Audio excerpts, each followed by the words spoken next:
मैदानी इलाकों के मुकाबले पहाड़ी इलाके में कोई विकास करना हो या फिर कोई नई योजना लानी हो, उसके लिए सरकार को कड़ी जद्दोजहद करनी पड़ती है।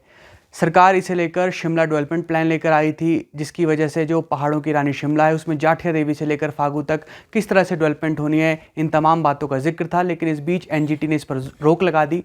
वीरवार का दिन ऐतिहासिक दिन है हिमाचल प्रदेश सरकार के लिए, क्योंकि हिमाचल प्रदेश सरकार को बड़ी जीत मिली है और ये जीत सर्वोच्च है, क्योंकि सर्वोच्च न्यायालय ने एनजीटी के आदेशों पर रोक लगा दी है और अब जो शिमला का विकास है वो शिमला डेवलपमेंट प्लान के आधार पर होगा। आसान भाषा में शिमला डेवलपमेंट क्या है, सुप्रीम कोर्ट ने क्या कहा, 128 पन्नों का जो ऑर्डर है उसे आसान भाषा में कैसे समझे, हमारे साथ बात करने के लिए हिमाचल प्रदेश सरकार में एडवोकेट जनरल अनूप कुमार रतन हैं।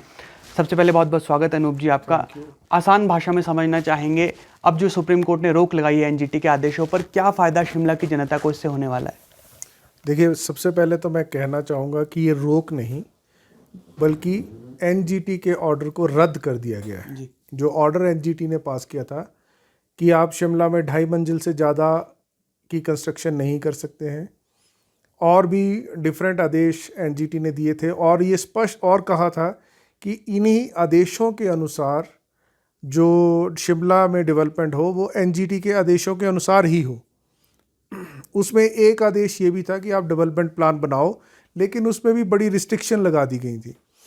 तो आज सुप्रीम कोर्ट ने उन सारे एनजीटी के फैसले को रद्द कर दिया और एक नया फैसला, जो 128 पन्नों का आप जिक्र कर रहे थे, वो फैसला आया है। उस फैसले में सुप्रीम कोर्ट ने कहा है, जो मैं आपको पढ़ देता हूँ, that we have gone through the development plan.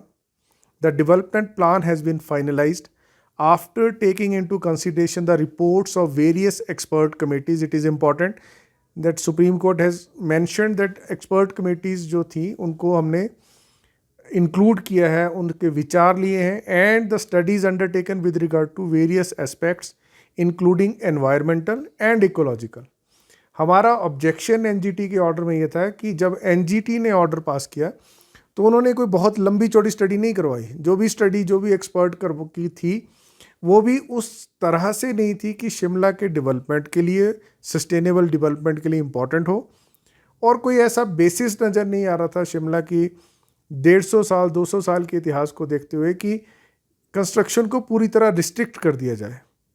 तो तब इसीलिए सरकार जो थी इस मामले में सुप्रीम कोर्ट गई और आज सुप्रीम कोर्ट ने एनजीटी के ऑर्डर को रद्द कर दिया।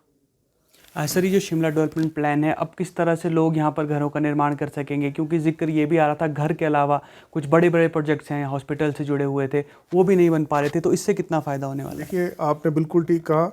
सबसे बड़ा हर्डल जो आ गई थी वो शिमला शहर में, शिमला क्षेत्र में पब्लिक इम्पोर्टेंस के प्रोजेक्ट थे। जैसे आईजीएमसी हॉस्पिटल की बिल्डिंग बनने के पश्चात काफ़ी समय तक, कई महीनों, मैं कह सकता हूँ 1-2 वर्ष तक लंबित रही, उसमें मरीजों का इलाज संभव नहीं हो सका क्योंकि एनजीटी के ऑर्डर की रिस्ट्रिक्शन थी।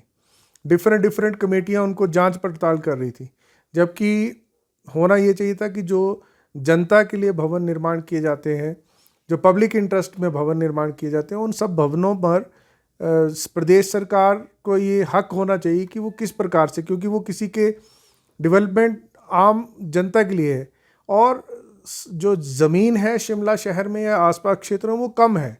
तो उन सब स्थितियों को देखते हुए पब्लिक बिल्डिंग्स का कैसे निर्माण होना चाहिए था, ये प्रदेश सरकार के ऊपर निर्भर होना चाहिए था। जबकि एनजीटी ने उन पर भी रोक लगा दी और सेक्रेटरीट बिल्डिंग पर रोक लगी थी। सेक्रेटरीट बिल्डिंग नहीं बन पा रही थी, बनने के बावजूद उस बिल्डिंग को यूज़ नहीं कर पा रहे थे। इसी प्रकार और भी काफ़ी भवन थे जिनको हमने 2023 के पश्चात, इस ऑर्डर के आने से पहले भी हमने अपने लीगल ओपिनियन के माध्यम से उनको रेगुलराइज करने के, एनजीटी के दिशा निर्देशों के मद्देनज़र भी रेगुलराइज किया। परंतु ये रिस्ट्रिक्शन जो थी वो डेवलपमेंट में एक बहुत बड़ा रोड़ा थी, जो आज ख़त्म हो गई है।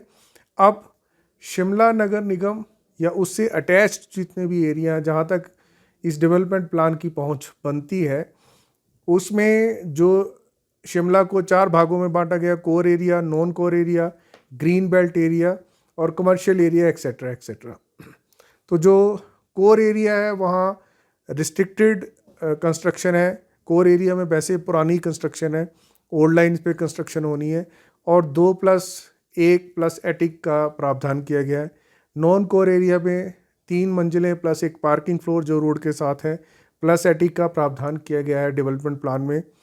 इसी तरह कमर्शियल एरिया को भी इस बार ध्यान में रखा गया है कि अगर शिमला शहर के आसपास कमर्शियल एरिया डेवलप होना है तो कैसे होना है। और इसी प्रकार लोअर बाजार माल रोड और उसकी जो रिकंस्ट्रक्शन एक्टिविटीज़ होनी है वो किस प्रकार से होनी है, इन सब बातों का ध्यान इस डेवलपमेंट प्लान में रखा गया है। उसी के मद्देनज़र अब कंस्ट्रक्शन शिमला शहर में होगी।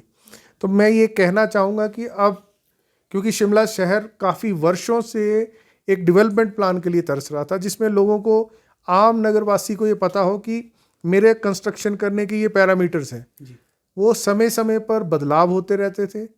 लेकिन अब वो पैरामीटर स्पष्ट हो गए हैं।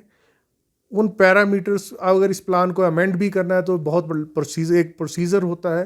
तो अब पैरामीटर फिक्स होने के पश्चात नगर निगम के वासियों को ये पता लगेगा कि हमारे लिए कंस्ट्रक्शन के पैरामीटर हैं, उसी अनुसार वो अपने नक्शे सबमिट करेंगे और अथॉरिटीज़ भी उसी अनुसार एक्ट करेंगी। वो डिस्क्रिशन जो वेस्ट होती थी या जो अनऑथराइज कंस्ट्रक्शन हो जाती थी उसके बाद दोबारा से उसको लीगलाइज करने का प्रोसेस है वो बहुत कम हो जाएगा या ख़त्म हो जाएगा। सर, आपने समय दिया, आपका शुक्रिया। धन्यवाद। एडवोकेट जनरल अनूप कुमार रतन हमारे साथ थे। और अब शिमला एक डेवलपमेंट प्लान के तहत आगे बढ़ेगा। कहते हैं कि किसी भी काम को करने के लिए एक योजना चाहिए होती है और वो योजना अब शिमला के पास आ गई है।